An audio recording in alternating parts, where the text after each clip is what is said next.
the Holy Spirit anointing upon your word. We declare that your word is powerful. Your word will not return unto you void, but it will accomplish the miracle that you have planned for every one of us to receive. As we pray all of these things with thanksgiving in Jesus' precious name. Amen, amen, amen. Magandang umaga po sa lahat. Amen. Amen. Salamat po kahapon na tayo ay na-bless sa ating napag-aralan, natutunan at natanggap kahapon. Sa ating pong pagpupuri, sa ating pong pagpapasalamat, sa ating pong pananalangin, ito po ay ginagawa natin bilang ating mga tungkulin. We are doing this as our priestly ministry. Ang pagsamba, ang pagpupuri, pagpapasalamat, pag-aaral ng kanyang salita. Ito po ay ginagawa natin bilang tayo mga tinawag na mga pari. We are the chosen generation of God, and we are called the priest of God.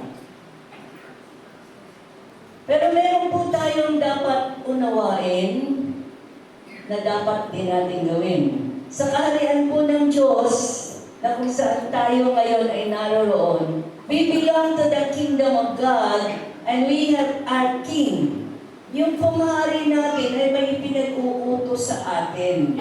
At dahil siya ay hari, dapat po ay ating sundin. Di po ba? Hindi lamang po isa na responsibility natin na tayo naliligayahan na, tayo nasisiyahan na, tayo ay may kapayapaan na, tayo kontento na sa buhay, na tayo po ay nasa kaharian ng Diyos. Pero meron pong dapat gawin ang bawat mananampalataya at bawat mamamaya ng kaharian ng Diyos.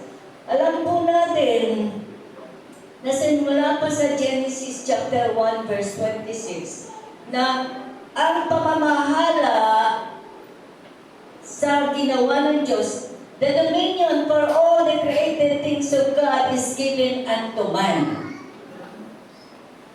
Ano po?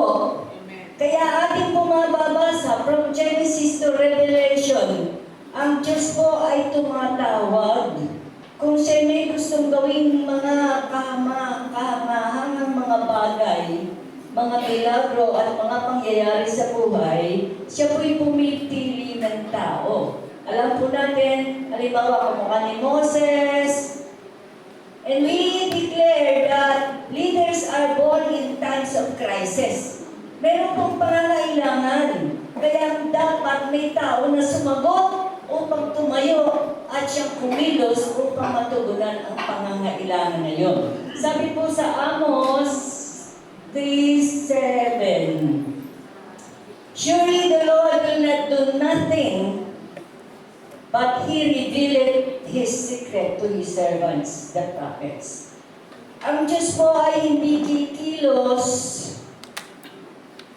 dito sa mundo, not until siya'y tumawag at ipinahayag niya ang kanyang plano and purposes in this world through the partnership of man.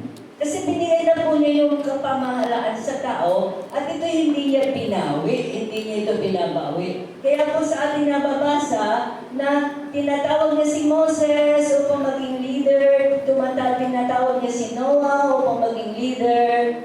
At sa pagitan po ng mga taong ito na tinatawag ng Diyos, nagaganap ang mga milagro at himala at ang kanyang kalooban dito sa lupa ay nagaganap. Ngayon po, ito'y ating pinag-aaralan dahil sa ating pong pamilya, sa ating pong barangay, sa ating pong kalipunan. Tayo po ay tinatawag ng Panginoon upang kanyang magamit at matupad, maganap ang kanyang kalooban sa ating mga buhay. Hindi na po panahon ng pagtulog. Dapat tayong gumising na dahil po, kung di, salamat na lang po dahil wala kami television. Pero nakakakita po ako ng TV, nakakapanood samantalang nagbabiyahe sa bus. Ay nakakadiri na po pala ang mga nakikita sa television. Wala na pong nakatago, wala na pong sensor, wala na po lahat. At kung pwede lang po, kaya po lagi ako nakapikit. Hindi ko po maatim ang aking nakikita. Kung pwede nga po, hindi lang ako malis ng bahay. Kasi ang mga babae po natin ngayon, magaganda pa naman, wala na pong tinago. Para pong papunta sila sa beach, lahat.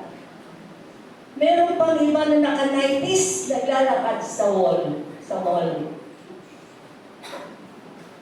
Nakakapangilabot na po ang nangyayari sa ating kapaligiran. Sa loob ng bus, may magagandang babae, mga professional, nagsusubuan ng sitseriya habang nagbabiyahe. At meron naman pong mga executive na mga lalaki magkatabi sa upuan at nag-holding hands. Pinipikit ko na lang po ang mata ko. Kaya po ako'y nagtatanong, Panginoon, ano na ba kami ngayon? At kung maririnig niyo po sa radio, masama si ganito, mabuti si ganito. Lahat po na nagsasabi ng ganun ay mali. Because we are commanded by God to pray for our leaders, not to judge, and to respect authorities over us. Pag-aaralan po natin yan. Wala pong comparison dahil pare-pareho tayo na ginawa ng Diyos ayon sa kanyang wangis at pinagpala. Kaya po ngayon, with this pag-aaralan natin, meron pong inuutos ang Panginoon, ang Hari. We are in the kingdom of God and the kingdom is commanding us these words for us to hear and to follow. John 14, simula sa 12 hanggang 14. Sabi po niya, the works that I do, ye shall do also. Greater works. Ang sabi po ng Hari, yung kanyang ginawa ay gagawin din po natin. At dahil tayo'y marami, greater works we can do. Mas madami tayong magagawa na katulad ng ginawa ng Panginoong Yesus dito sa lupa. Ibig sabihin po, binigyan na tayo ng pattern. Ano ba yung ginawa ng Panginoong Yesus na siyang pinapagawa niya sa atin? Dapat po natin gawin dahil tayo nasa kaharian ng Diyos at siya ay hari na nag-uutos sa atin. Amen po ba? Amen. Mahina po dahil ito gawain po natin ito. Gagawin po natin ang ating papag-aralan ngayon. Kaya po, okay, what's next? Furthermore, ang nananalig, okay. Ang nananalig sa akin ay makagagawa ng mga ginawa ko at higit pa kaysa dito sapagkat babalik na ako sa Ama. Okay. Yung ginawa ng Panginoong Yesus dito sa lupa ay pinapagawa niya sa atin. Ibig sabihin, mayroon na tayong susundan, mayroon na tayong mentor, mayroon tayong leader na kung ano yung ginawa niya, ano yung sinimula niya, ay papatuloy natin. Tapos, mayroon pong kapangyarihan na ipinagkaloob niya sa atin. Dahil sabi niya, babalik na siya sa Ama. At ano man ang hingi natin sa kanyang pangalan, ay ipagkakaloob ng Ama. So, yung pong pattern na ating dapat gawin, ay alam na natin maliwanag na sa Biblia. Tapos yung kapangyarihan Ano po ang kapangyarihan ang gusto pa natin matanggap? Sabi niya, ano man ang hingin natin sa pangalan ng Panginoong Yesus, ito po'y gagawin ng Ama sa langit para sa atin. Meron na po tayong assurance of the power that we can do with the power of God within us. Amen po ba? Amen. Ano po ang ating karapatan na tayo magreklamo na hindi natin kaya o hindi natin gagawin? Ang title po natin pinag-aaralan ngayon, it is the time, now is the moment. This is the moment, this is the time to move according to God's plan and purpose. Ito na po yung panahon, ito na po yung araw na tayo po'y kumilos ayon sa ipinagkakainuutos sa atin ng Panginoon. At bibigyan po tayo ng clear instruction ng Panginoon upang mapagtagumpayan natin ang kanyang ipinapagawa sa atin. Sa Micah chapter 6 verse 8 po, ito po'y simple lamang na ipinapahayag. Itinuro na niya sa iyo kung ano ang mabuti, ano ang nararapat. Okay. Isa-isahin po natin. Itinuro na sa iyo, o tao, kung ano ang mabuti at ito ang nais ni Yahweh.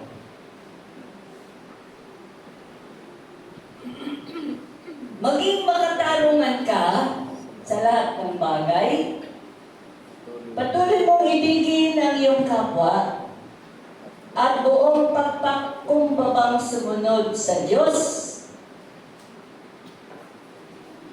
And these God's plan and purposes must be implemented by our day-to-day life. Yung po sinasabi sa Micah, kaya naman po natin gawin ito sa araw-araw nating pamumuhay upang makita ng hindi mananampalataya yung nanumpa sa kabila ng kaharian, wala pa sa kaharian ng Diyos, makita nila ang kaibahan ng mga mananampalataya, kaibahan ng ating buhay kaysa sa kanila. Ito po'y kayang-kaya natin gawin. Kunin po natin sa New Testament upang maging it will be fair and it will be easy for us to understand. Romans 3:24. Ito po magagawa natin dahil tayo po ay napaging banal na sa magitan ng sakripisyong ginawa ng Panginoong Yesus. We have been justified fully by His grace through the redemption that is in Christ Jesus. Ito pong pinapagawa sa atin na mga kaugalian ay magagawa na po natin dahil hindi sa sarili nating kakayanan, hindi sa ating mga ginawa, kundi tayo pinaging banal na we have been justified through fully by grace through the redemption that is in Christ Jesus. Sa pagitan ng biyaya ng Diyos na ginanap sa atin ng Panginoong Hesukristo, magagawa na po nating sundin ang inuutos sa atin ng Panginoon. Para po maliwanag, kunin natin sa Philippians 4, mula sa 8. Sabi po doon, whatever things are true. Isa-isahin po natin yun. Whatsoever things are true. Dapat daw po ay maging laman ng ating kaisipan ang lahat ng bagay na matuwid, malinis, whatsoever things are true. At ang katotohanan po ay matatagpuan natin sa Biblia. Kaya nga po tayo ay pinaaalalahanan ng ating pastor na mag-meditate, hindi lang po binabasa, kundi ninanamnam. Ginagawa natin yung bahagi ng ating buhay, siyang nakakapuno ng ating kaisipan ang katotohanan. Dahil lahat po ng ating gagawin na natin isipin, lahat ng ating ikikilos, araw-araw ay kailangan nakabase na dedicated to the truth na ipinapahayag sa atin ng Biblia. Kung meron po tayong pinapakinggan, meron po tayong censored, iisipin natin, ito ba'y nasa Biblia? Yan. Yun lagi ang tanong natin, ito ba'y kalooban ng Diyos? Ito ba'y totoo? Maliit na pagsisinungaling ay pagsisinungaling pa rin po. Kahit anong kulay, di po ba may mga grupo na sinabi, oh, white lies lang yan. Pero kahit po anong kulay, it is also a lie. Kasalanan pa rin po. So, ang ating pong gauge, ang ating pong tuntunin ay ang Biblia. Ano yung ating gagawin, ano yung ating isipin? Ito po ba'y totoo? Ito po ba'y matuwid? Ito po ba'y malinis? At ang ating basihan ay ang salita ng Diyos. Kaya nga po, maaaring katwiran nyo, wala na akong Biblia ngayon wala na, nasira na. Meron po tayong offer ang ating kapatid na si Celia na tayo po ay makakatanggap ng Biblia na printed. Mabuti po yung printed kasi nabubuksan-buksan natin at natatandaan natin nasaan na ba tayo. Kasi po ako, hindi rin po ako gumagamit ng cellphone sa pagbubukas ng Biblia dahil meron po lumalabas na iba. At pag may lumabas na iba, mukhang gusto mong i-erase pero iba na naman lalabas. Kaya hindi ko po ginagamit ang aking cellphone sa Biblia kundi meron po akong English Tagalog. Meron akong Tagalog na Biblia, meron akong English na Biblia na katabi ko. So whatever things are true, sabihin nga po natin true. True. Totoo. Matuwid. Malinis. Yun po ang ating gagawin. Yun po ang dapat maglaman ng ating pag-iisip. Whatsoever the things are true. Whatsoever things are honest. Ano po ba ang kapuri-puri? Ano po ba makapagbibigay puri sa Diyos? Tayo ay magkape muna o manalangin muna? Manalangin. Ako po ay nag-preach sa online. At ang aking pong title, siguro iba na buksan nila. Blessing after blessing in every kissing. Bawat gising po ay biyaya ng Diyos. Pag gising na po natin, mali ko po dati yun. Kasi mula po nang ma-accident yung anak ko, ay inaalala ko siyang lagi. At iniisip ko, ano bang papakain ko sa kanya? Pag-isip ko po, yung lagi ko iniisip, ano kaya lulutuin ko para mabigyan ko siya ng kaligayahan at siya mapalakas na. Matagal po, not until nagtanong ako sa Panginoon. Nakipag-deal ako sa Panginoon. At doon ko po pinakita sa akin ng Panginoon, ang sarili ko na nakaupo sa higaan ko at na nagbabasa ng Biblia sa ilalim ng yelo na kulambo. Sabi ko, Panginoon, gagawin ko na po. Hindi mo na ako bababa sa aking higaan, magbabasa muna ako ng Bible sa ilalim ng yelo ko na kulambo. Amen. So ano po ba ang matuwid? Ano po ba ang karapat-dapat na gawin kapuri-puri sa Panginoon kaysa sa ano pa mang bagay na sinasabi natin importante?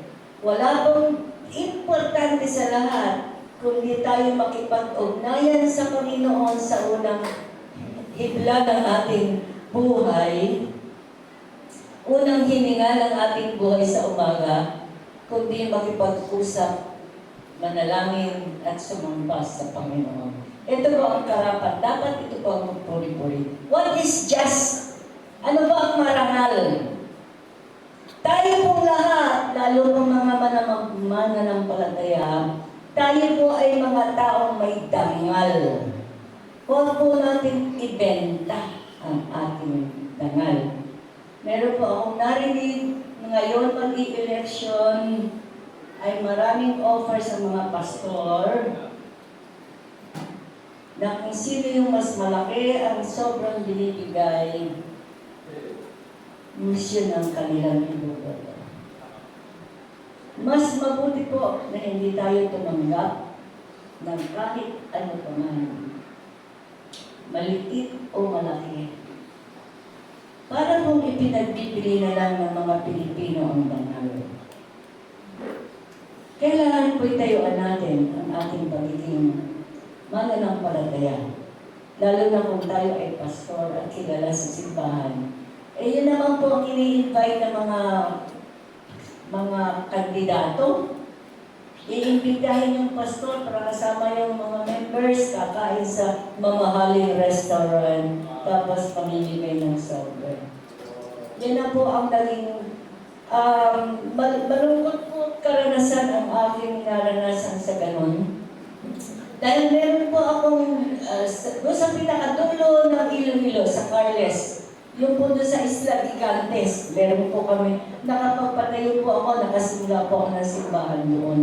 At meron kaming affair sa araw na yun. Ay bakit ba isa-isa doon sa kasama ko, mga members namin, ay nag-alisan, hindi daw sila sasama, hindi sila sasama. Hindi ko alam kung bakit bigla sila nagbago. Yung pala darating daw yung kandidato at mamimigay ng 1,300 sa bawat isang dadalo sa meeting. Hindi na po sumama sa akin sa gawain ng Panginoon at doon na sila pumunta sa 1,300 bawat isa na kanilang mata. Eh gaano pa po ba yung 1,300 kung ipagpapalit natin sa ating dangal? Wala po, hindi na po mababawi. What is pure? Ano po ba ang matuwid? Ano po ba ang malinis? What is lovely? Ano po ba ang kaibig-ibig? Ayan. Salamat po dito. Sabi ko nga sa inyo, kung pwede lang huwag na ako lumabas ng bahay para hindi ko makita yung mga katiwalian na nasa ating kapaligiran. Pero nababalansin naman po yun pagdating dito dahil tayo po dito ay we are in the atmosphere of love. We are in the atmosphere of peace and blessing of God. Kaya ano po yung nakikita natin sa labas ay nababawi ng ating pagmamahalan at kapayapaan at pagkakaisa samantalang tayo nananatili dito sa ating pananambahan. What is lovely? Ano po ba yung katanggap-tanggap? Ano po ba yung kaibig-ibig? Yan, yung pala sa Tagalog. Ano po ba yung kaibig-ibig? Ano po ba yung kagalang-galang? We have to have respect for one another. Sino pa man po ang bawat isa sa atin, we have to make respect upon each and every one of us. Kahit po yung mga bata. Ang mga bata po ay lalo silang mga sensitibo. Kaya po, katulad po ng sinasabi ko sa inyo na naging karanasan ko ng bata ako, nadala ko pa yung sugat hanggang mabuti na lang po at may Biblia na nagsasabing, I am created in the image of God and likeness. Pero sa habang panahon po, ako po ay salbahe dahil pinagtatanggol ko lagi ang aking sarili. Dahil meron pong tito-tito na nung bata ako na lagi ako nakakapit sa sayo ng nanay ko, sinabihan po ako na sa lahat ng anak mo yun ang pinakapangit. At dahil bata ko, at dahil na nagsalita ay authority, ito po ay nakaukit sa aking puso. Salamat na lang po at may Biblia na naunawaan ko na ako'y nililok. I am created by God in His image and likeness. Kaya doon lamang po natura yung aking sugat ng puso mula ng aking bata, ang aking kabataan. Kaya po yung mga bata dito na ating nakikita, padamahin po natin sila ng pag-ibig at pagtanggap dahil ito ay kanilang. It will always remain in their hearts, it will always remain in their memory. At yun po ang kanilang dadalhin sa kanilang paglaki. Kung maganda yung kanilang nadarama sa mga matatanda, it will be a great benefit for them to grow in the grace and the knowledge of the Lord Jesus Christ. Balik po tayo sa Micah. Sabi po doon is to love mercy. Pag-ibig. Noong pong nakaraan, dahil Marso na po ngayon, ang mundo ay iba't ibang kaparaanan ang pagpapahayag ng kanilang pag-ibig. Malungkot po, dahil iba. Ang bahay po namin ay nasa malapit sa kalsada, at ang mga estudyante ay nakikita ko naglalakad na ka-uniform pa, mga high school. Wala pong naglalakad doon na walang partner. Ganon sila ngayon. At mukhang malungkot kung may isang babae naglalakad na walang partner, pahinay-hinay na naglalakad sa kalsada. Pero yung may partner na kung nagsisigawan pa at nag-holding hands sa habang naglalakad. And they are still in high school. Malungkot na po ang nangyayari sa ating kapaligiran. Kaya gumising na po tayo. This is the time, this is the moment that we have to wake up. And sundin po natin yung kalooban ng Diyos. Tayo po ang mouthpiece, tayo po ang kapahayagan, tayo po ang kapangyarihan, tayo po ang pagkakataon na marating natin yung mga tao na naroroon pa sa kahalayan ng mundo. Ako po, sabihin ng iba ay napaka-pakialamera. Dahil inaabangan ko po yung magtataho, inaabangan ko po yung nagtitinda ng buko, kinakausap ko sila, dinadala ko sa kanila ang pag-ibig ng Diyos. Yung nagtitinda, yung nagrarasyon ng tubig, pinapara ko po yan at kinakausap ko sila. Yung mga dumadaan, kahit mga teenager na nagbibisikleta, hinaharang ko po yan at kinakausap at dinadala sa kapahayagan ng pag-ibig ng Diyos upang hindi sila magdala sa hindi magandang nangyayari sa mundo. Maliit na bagay po, pero kung ipapahayag natin ang pag-ibig natin at yung concern natin sa mga bata, yung mga bata po yan, naghahanap sila ng kasiyahan, naghahanap sila ng saan sila, where they can, kung saan nila pwedeng i-anchor ang kanilang pananampalataya o kanilang pag-ibig o kanilang buhay. Naghahanap po sila dahil maaaring sa kanilang bahay sila ay rejected o maaaring dahil sa eskwela hindi rin nila nagawa ka ng assignment and they just loiter around, lakad-lakad na silang kalsada na walang ibig sabihin. At yung po mga taong yun ang aking inaabangan at kinakausap at ginagawa kong kaibigan. Halimbawa po kasi marami po kami tanim na oregano, ayan. May lalapit, hingi. Kasi ganyan, sabi ko, sige. O anak daw nila, inuubo. O sige, ganito gagawin mo dyan ha. May honey ka na ba? Wala po. O sige, bibigyan kita ng honey. Ganito yan ha. Ilano mo na sa mainit na tubig, tapos saka mo pipisain. Pag napiga mo, nalagyan mo ng honey. Ayun ang painom mo sa anak mo. Sobrang pakialamera, po. Pero, mabuti naman pong pakikialam. Kasi, natututo silang pumunta sa bahay namin. At kung ano yung kanilang kailangan, tinutulungan ko po. Tinutulungan ko sila na kung ano ang nararap gawin. Dapat po tayo makialam! Huwag po tayong basta nanonood. Sabi ko nga po, kung sa Iloilo lang ako makakita ng mga teenager na wala ng damit, sabihin ko sa Tay, nagbihis ka ba? Bihis pa ba yan? O papunta sa beach? Dito po, baka mas suplada ang mga babae, kaya hindi ko po masabihan ng gano'n. Okay, Romans chapter 8:13, verse 8. Ito po yung tungkulin natin, ito po yung utang. Sa pagpapasimula po namin dito sa Bayan Luma, ito simbahan ng Panginoon, lagi ko pang tinuturo sa kanila na huwag kayong mangungutang. Dahil nakalagay po sa Biblia, ang nangungutang ay alipin na nagpapautang. Ang malungkot lang po sa aking pagtuturo, sa totoo lang po, kung ang lahat ng umutang sa amin ay magbabayad, milyonarya pa rin po ako hanggang ngayon.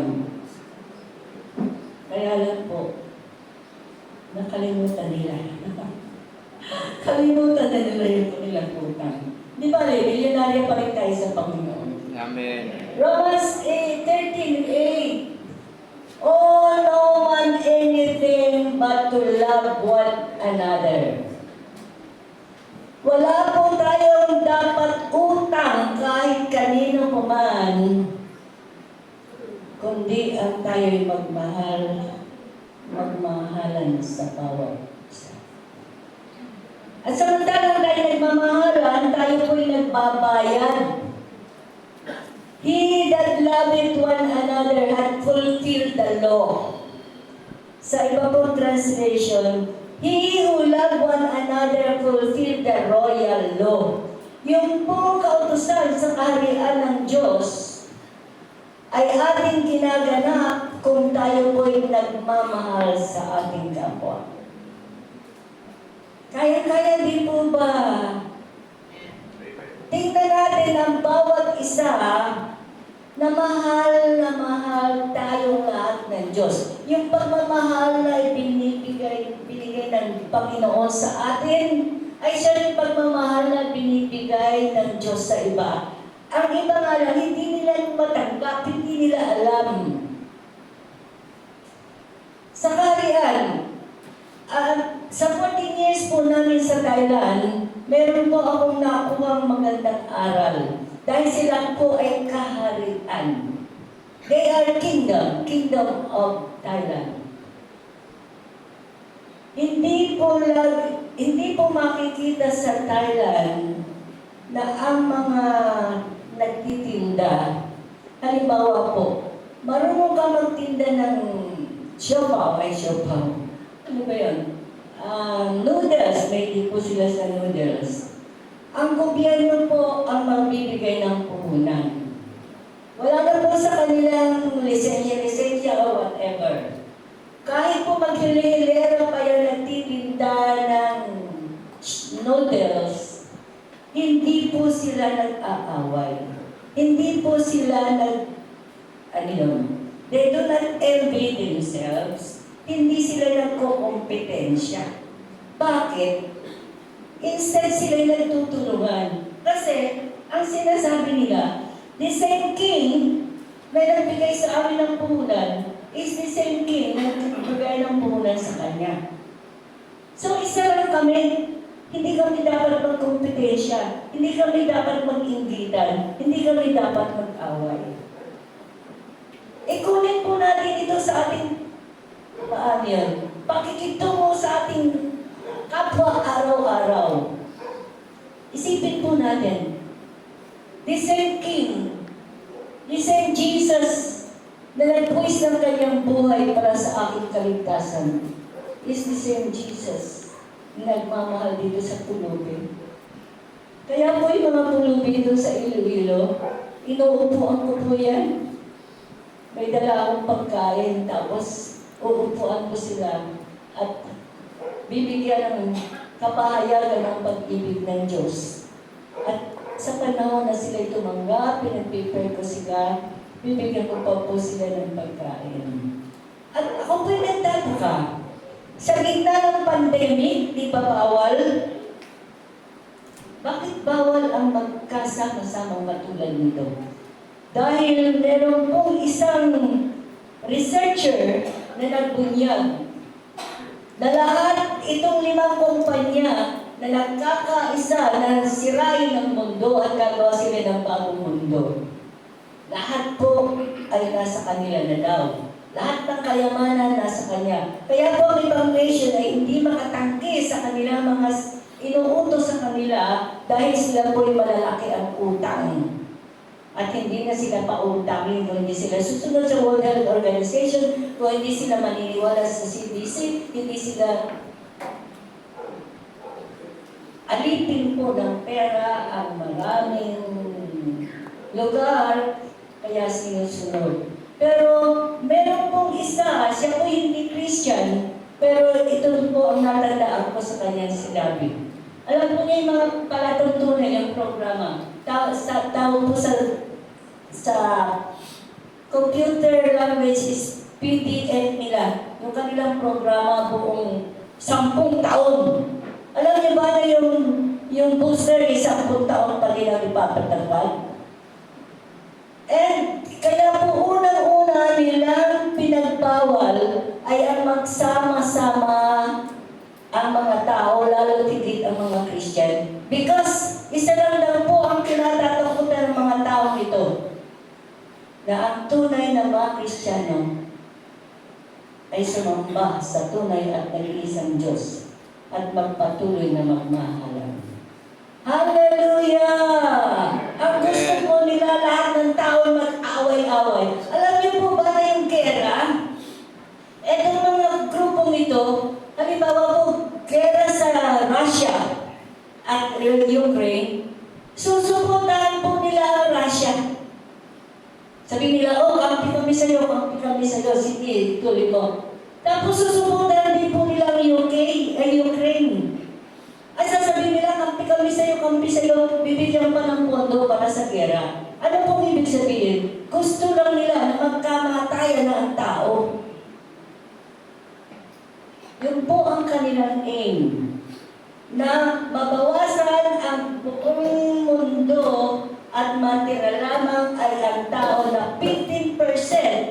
Kung ano ang population ngayon, their plans is to have to retain only 50% of the population of the earth at gusto lang nila yung mga mistiso. Ayaw nila sa Asian because mga pangit daw po at saka mahihira. Kaya hanggat maaari, ito ang pinapatay nila sa magitan ng kanilang mga programa. Pero kung tayo po'y patuloy na magsisimba, we will worship and continue to obey God and to continue to love one another, to do what is pure, to think of what is loyal, and to love one another. We are fulfilling the royal law of God. At wala pong gawa ng kaaway ang makakapanatili at makasisira ng mundong ito kung tayo po'y nagpapatuloy sa pagmamahalan. Amen po ba? Kaya ito hindi po ba? Amen. Magmamahalan po tayo. Dahil sa pagmamahalan po, tayo pong lahat, all of us have neighbors. Lahat po ng nakikita natin, lahat po na nakakausap natin, lahat po, they are our neighbors that we have. Dapat magbayad tayo ng utang sa kanila, ang ating pong pagbabayad ay pagmamahal. Dahil ang pagmamahal ay pinuno ng Panginoong Yesus sa ating puso, ay dapat ipamahagi natin. Huwag po natin kinkimin lang sa ating puso ang pag-ibig na yun. Dapat po ay ating ipahayag dahil ito ang kalooban ng Diyos na we have to love one another. Alam po natin sa Mark 12:29, the first commandment that God has commanded every one of us is to love God with all our hearts, with all our soul, with all our mind, with all our strength. And the second is just important, to love one another as we love ourselves. Kung tayo na po'y nagmamahalan, we have fulfilled, naganap na natin ang royal law, ang inuutos sa atin ng Panginoon. And then, wala na pong hihigit pang utos. There is no other commandment greater than this. Mark 12:31. There is no other commandment greater than this.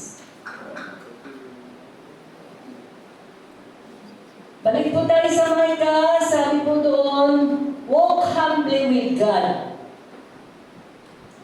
At dahil tayo nagmamahalan sa bawat isa, tayo nagmamahal sa Panginoon ng buong puso, buong pag-iisip, buong lakas, at buong kakayanan. We have to walk humbly with God. Tayo po, bawat kilos, bawat hakbang, ay nabubuhay ng may pagpakumbaba, may pag-ibig na sumusunod sa Diyos. Sumusunod sa Diyos. Hindi po tayo umihiwalay, hindi po tayo nagpaplano ng sarili natin. But we have to walk humbly with God. Tayo po'y lumakad ng may pagpapakumbaba kasama ng Panginoon. Ito po ay napaka-importante, hindi natin dapat kalimutan. Sabi po sa Isaiah 57:15. Isaiah 57:15. Ako ang dakila at banal na Diyos. Okay? Diyos na walang hanggan. Na mataas. Mataas na bundok at banal na lugar ang aking tahanan. Pinapakilala ng Panginoon, sino siya, gaano siya kapangyarihan, gaano ang kanyang mga nasasakupan. But, ito po ang ating tandaan. Sa mababang loob at nagsisisi, ako ay sasama. Hallelujah! We have a powerful, wonderful God who owns everything and who has done everything for us. Pero sa mababang loob at pusong nagsisisi, siya ay lagi natin kasama. Hallelujah! Palakpakan po natin sa Panginoon. At dahil lagi natin siyang kasama, kaya natin magpakumbaba. Dahil ang Diyos lang naman ang may karapatan na humatol sa lahat ng bagay. Kaya po natin magmahalan. Amen. Kahit sino ka pa man, kahit hindi Pebrero, magmahalan tayo sa lahat ng panahon ng ating buhay. Kaya po natin magpili-pili sa mga bagay na ating nakakapuno sa ating kaisipan. Ito po ba'y matuwid? Ito po ba'y malinis? Ito po ba'y totoo? At tayo po'y magpakatotoo. We have to be honest in all our dealings with everyone. Wala po tayong pagkukunwari. Wala po tayong mga pagtatago. Wala po tayong pagkikimkim ng kahit ano naman. Ito po ang buhay na inuutos sa atin ng Panginoon sa kanyang halian. Kaya naman po natin gawin, di po ba? Dahil tayo po na nagpapakumbaba ay bibigyan ng Diyos ng pagpapala. Samantalang ang taong nagpapakataas, God resists the proud, but gives blessing to the humble. Kaya po natin ito sundin, di po ba? Amen. Pag-uwi natin ng bahay, balikan po natin ang mga verses na ito na ating napakinggan. At kayang-kaya po natin, dahil meron natin pattern. Sabi ng Panginoong Jesus, ang mga ginawa ko ay magagawa ninyo at higit pa dahil marami po tayo. At siya ay babalik sa Ama, siya ay mananalangin para sa atin. At lahat ng ating panalangin sa kanyang pangalan ay gagawin ng Ama ipagkakaloob sa atin. Ano po ba ang hindi pa natin naunawaan? Ano po ba ang kailangan pa natin? Alamin po natin. And I will end with this.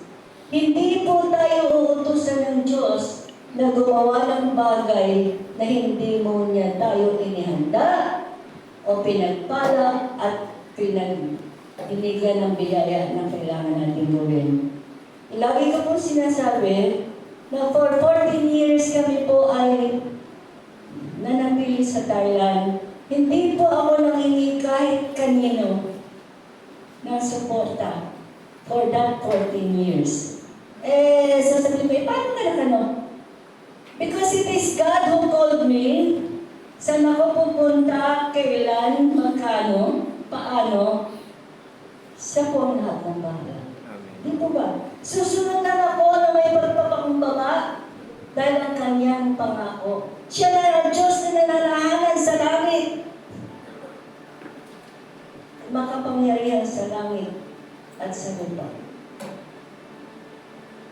ay nananahan kasama ng taong may pusong mapagkumbaba at nagsisisi.